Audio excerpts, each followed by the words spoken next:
Hari ulang tahun ke-25 LPM Banten, usulkan Perda dan Perbub Banten yang atur keberadaan LPM secara berjenjang.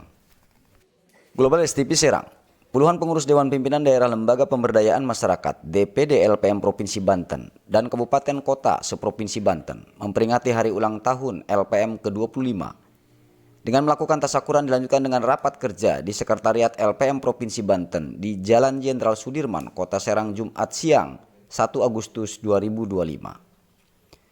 Dalam acara ini, Ketua DPD LPM Provinsi Banten mengusulkan adanya terbitnya Peraturan Gubernur tentang LPM atau merevisi Perda Provinsi Banten Nomor 03 tentang Pemberdayaan Masyarakat Desa yang mengakomodir keberadaan LPM secara berjenjang.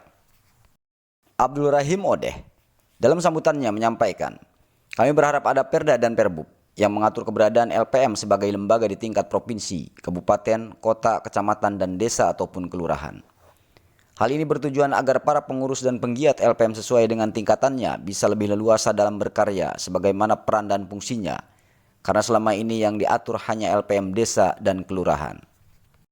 Saya juga mengungkapkan ucapan terima kasih dan apresiasi terhadap kedatangan pelaksana tugas Kepala Dinas Pemberdayaan Masyarakat Desa PLT Kadis DPMD Provinsi Banten Raden Barli Rizky Natakusuma yang datang mewakili Gubernur Banten Andra Soni. Ia berharap sinergitas antara koordinasi LPM dan Pemprov Banten semakin kuat. Tasyakuran LPM ke-25 tahun ini sengaja dilakukan dengan sederhana, meskipun demikian ia berharap agar kegiatan ini bisa menjadi momen untuk memperkuat tali silaturahmi antar pengurus kabupaten kota seprovinsi Banten. Setelah acara ini kita harus terus menjaga kekompakan baik itu tingkat provinsi ataupun kota atau kabupaten seprovinsi Banten.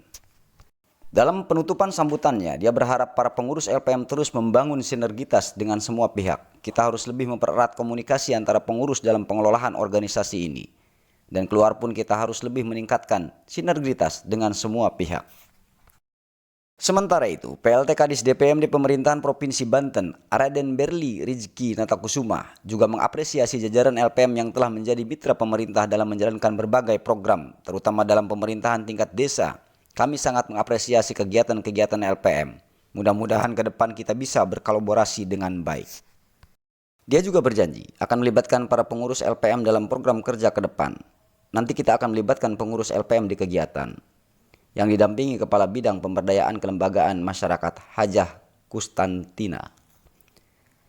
Menanggapi adanya usulan revisi Perda Nomor 3 Tahun 2022 tentang pemberdayaan masyarakat dan desa, di mana adanya penambahan aturan tentang keberadaan LPM, Barli mengungkapkan akan menyampaikan kepada Gubernur Banten dan kemudian berkonsultasi dengan DPRD Banten. Kami akan menyampaikan usulan ini ke Pak Gubernur, apalagi pembahasan tentang peraturan daerah harus dibahas dengan pihak DPRD Banten. Dalam penutup sambutannya, dia berjanji akan mensinergikan jajaran LPE dengan DPMD di kabupaten kota sehingga bisa menyelaraskan dengan program-program yang ada. Saya akan mensinergikan LPM dan DPMD kota kabupaten seprovinsi Banten, sehingga dapat menyelaraskan program-program yang ada di DPMD dengan LPM untuk disampaikan kepada masyarakat luas. Sementara penasihat DPD LPM Banten Lesman Bangun mengungkapkan jika LPM bisa berperan aktif di berbagai bidang dalam pembangunan di Indonesia, terutama Provinsi Banten. Apalagi saat ini Indonesia sedang menargetkan swasembada pangan berkelanjutan menuju Indonesia Emas 2045, di mana pembangunan dimulai dari desa. Hal ini juga sesuai dengan tema HUT LPM ke-25 tahun 2025, yaitu berkarya mewujudkan swasembada pangan kemandirian energi untuk Indonesia maju.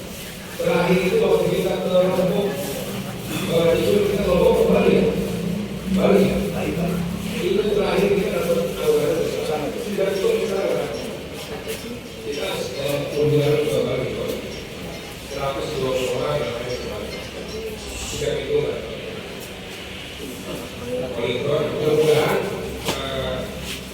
hari ini kita berkumpul masing-masing. Ada protokol ya? Ada, saya dulu tak. Minta maaf.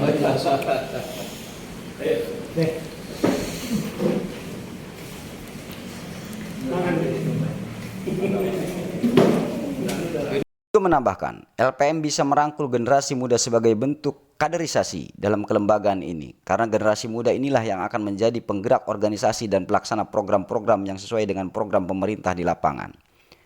Hal ini sangat berguna untuk kemajuan LPM ke depan. Dari Kabupaten Serang, Provinsi Banten, A. Oman, Global TV mengabarkan.